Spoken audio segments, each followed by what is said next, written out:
Kahit masama yung pakiramdam ni Norme dahil Halloween ngayon ay magluluto tayo ng biko. Pero ang biko na to ay hindi siya yung normal na biko, so abnormal to siya. Sariling recipe talaga namin to. In short, DIY. Alam nyo naman na mahilig tayo dun, diba? So kami-kami na nga muna ang magluluto ngayon kasi papagpahingahin muna natin si Norme. Napabili na nga tayo ng rice na malagkit. At alam nyo ba, first time ko ngayon magluto ng biko. Wala namang masama kung susubukan natin, diba? Ang flavor nga ng biko natin ay ube at saka lalagyan din natin ng mga mani. Unang ginawa nga natin ay kinilisan muna natin itong malagkit na rice. Ang pagsukat nga daw dito kung gaano kahaba yung rice sa kamay mo, ganun din kahaba yung tubig na ilalagay mo. After nga ay sinaing na natin. Saktong-sakto nga na may mga natirang niyog dito sa ating farm. Pinabukas na nga natin dito sa kasama natin. After nga ay biniyak na buko na siya. May mga bulak nga sa loob ng niyog, oh. Kaso pag ganito na kalaki, matabang na, hindi na matamis. Sinubukan nga din natin dito magkagod. Ang tawag daw dito sa iba ay magkayod. Dati nga ay sanay na sanay kami ni Norme sa mga ganito. Noong mga panahon nagbebenta pa kami ng mga kakanin. Ito talaga yung traditional kasi ngayon meron ng mga machine, diba? Grabe, sobrang nakakapagod kahit half pa lang yung kinakayod ko. Pero for sure may mga nanonood dito na super expert na sa pagkayod. Comment naman kayo. After nga ay tumigil na ako, baka mabali pa yung mga braso ko. Huy! Saktong-sakto, pagkatapos natin doon, kumukulo na tong niluluto natin na sticky rice. Habang inaantay nga talaga natin na maluto to, pinipino muna natin tong mga mani. Kahit anong style na talaga yung ginawa ko dito para mapino, pero parang sobrang hirap. Kaya naman napagdesisyonan ko na gamitan na lang natin ng kutsilyo para mapadali lang. Andito na nga sa harap natin yung mga niyog na kinayod. Kaya naman ngayon lalagyan natin ng tubig at pupugaan natin to. Ratsada na to, uy. Before nga natin pugaan, check muna natin yung kamay natin. Kagagaling lang ba natin sa CR? Kahapon lang pala yun. Sa pagpiga nga ng niyog na to, parang yung kinain mo kaninang umaga ay malalabas mo na agad. Kailangan mo talaga ng 1,000 times 1,000 na power dito. Di ko nga alam, parang may kaaway tayo dito. Huy! Habang inaayos nga natin yung mga sangkap, si Norme naman ay nagla-lunch na siya. Hindi pa talaga totally okay si Norme. Mainit pa yung katawan niya. Kibale, ang oras na nag-lunch siya ay 2 PM na. Napahaba yung tulog niya kasi nag-please talaga siya sa akin na hayaan ko muna siya na matulog kasi sobrang pagod daw ng katawan niya. Andito na nga yung kawali natin na paglulutuan natin at nilagay na natin yung tuno. Habang inaantay natin na kumulo yung tuno, yung mga niyog na exist naman ay napag-isip-isipan natin na ipakain sa mga manok natin. Tinawag ko na nga sila at expect ko na pagtawag ko, napakadami ng manok dito sa harap ko. Kaso nga lang na-realize ko, 4 lang pala yung manok natin ngayon. Huy! 5 na talaga yan sila. Kaso nga lang nagkasakit yung isa. Kaya naman, nakakulong na talaga sila ngayon para hindi sila makapunta sa malayong lugar. Di ko nga alam kung bakit nagtatakbuhan tong mga manok. Nababahuan ba sa akin o natatakot sa mukha ko? Sa tingin nyo, alin dun? Manifesting nga tayo na soon dito sa farm, maraming manok na ang papakainin natin. At itong kulungan nga nila ngayon ay temporary lang muna natin to. Balik na nga tayo dito sa pagluto para makakain na tayo. Dahil nga kumukulo na yung niyog na nilagay natin, lalagyan na natin ng asukal. Ang tawag dito sa amin ay latex. Sa inyo, ano ba tawag nito? So, ukay-ukayin lang talaga natin to hanggang maglagkit siya mga pangga. After 1 hours na, ganito na siya, nagbabrown na siya. So, ano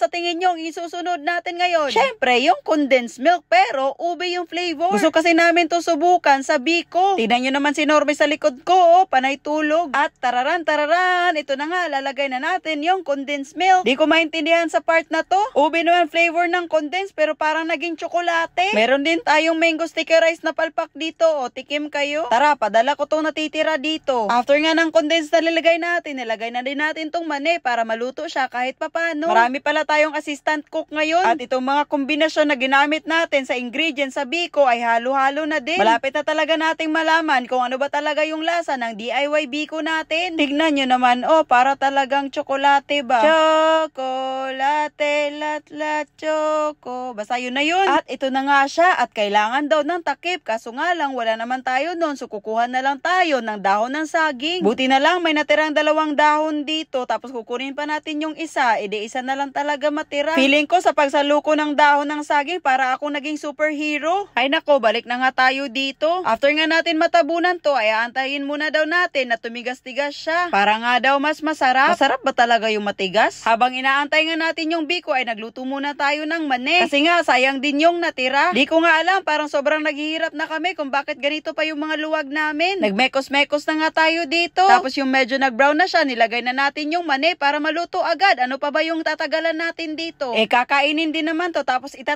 Aw, wow, magic! Ito na nga, luto na siya, oh. Dahil nga naluto na yung mani natin, ito namang biko ay ipa-finalize na natin ng lagayan. Parang tingin pa lang, wowix na. Tingnan nyo naman yan, oh. For sure, pag matikman nyo to, makakalimutan nyo yung mga pangalan nyo ba? Pati yung pangalan ng crush nyo. Syempre, titikman natin para hindi naman tayo mapahiya sa inyo. Baka may pupunta dito ba at maniningil lang biko.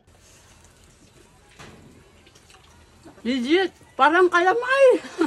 Grabe, pati ako, hindi talaga ako makapiniwala sa sobrang sarap. Yung bang paghihirap mo sa pagluto, pagkayod, pagpuga ng niyog, lahat yun naging worth it.